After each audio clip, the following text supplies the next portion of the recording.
आपकी वाइफ का हस्बैंड आपका क्या लगा? हस्बैंड लगा जनाब अच्छा दोस्त होता है अच्छा और बेहतरीन जो वक्त पास करता है। अच्छा हाँ, अच्छे दोस्त हो जो खुशी से मिले। हाँ अच्छा ਸਾਡੇ ਕੋਲ ਇੱਕ ਦੁਕਾਨ ਆ ਸ਼ॉप ਉਹਨਾਂ ਦੇ ਕੋਲੋਂ ਵੀ ਪੁੱਛਦੇ ਆ सर आपकी वाइफ का हस्बैंड आपका क्या लगा? दोस्त। दोस्त? हाँ। क्या बात है जी, कमाल हो गया। आपकी वाइफ का हस्बैंड आपका क्या लगा?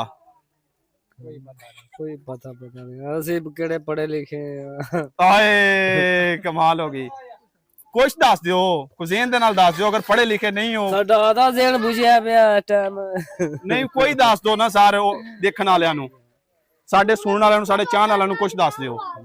कोई ਤੁਹਾਡੇ ਜ਼ਿਹਨ 'ਚ ਕੋਈ ਗੱਲ ਆਂਦੀ ਕੀ ਲੱਗਾ? ਸਾਡੀਆਂ ਸਾਰੀਆਂ ਗੱਲਾਂ ਗਈਆਂ ਹੋਈਆਂ। ਕੁਛ ਤਾਂ ਦੱਸੋ, ਕਿੱਥੇ ਗੱਲਾਂ ਗਈਆਂ? ਗਈਆਂ ਕਿੱਥੇ ਗਈਆਂ? ਕਿੱਥੇ ਜਾਂਦੀਆਂ ਵਾ, ਕਿੱਥੇ ਜਾਣੀਆਂ ਵਾ। ਨਹੀਂ ਫਿਰ ਵੀ ਸਾਡੇ ਜਿੰਨੇ ਦੋਸਤ ਸੁਣਨਗੇ ਤੁਹਾਨੂੰ ਸੋਸ਼ਲ ਮੀਡੀਆ ਤੇ ਕੋਈ ਪੈਗਾਮ ਦੇ ਦਿਓ ਕੀ ਲੱਗਾ?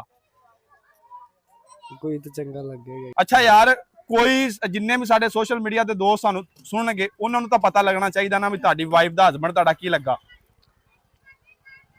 मामा। ਉੱਚੀ ਦਿਨ ਦੱਸੋ। मामा। मामा लगा? क्या हाल है भाई? आपकी वाइफ का हस्बैंड आपका क्या लगा? चाचा सोहरा। चाचा सोहरा लगा? हाँ जी।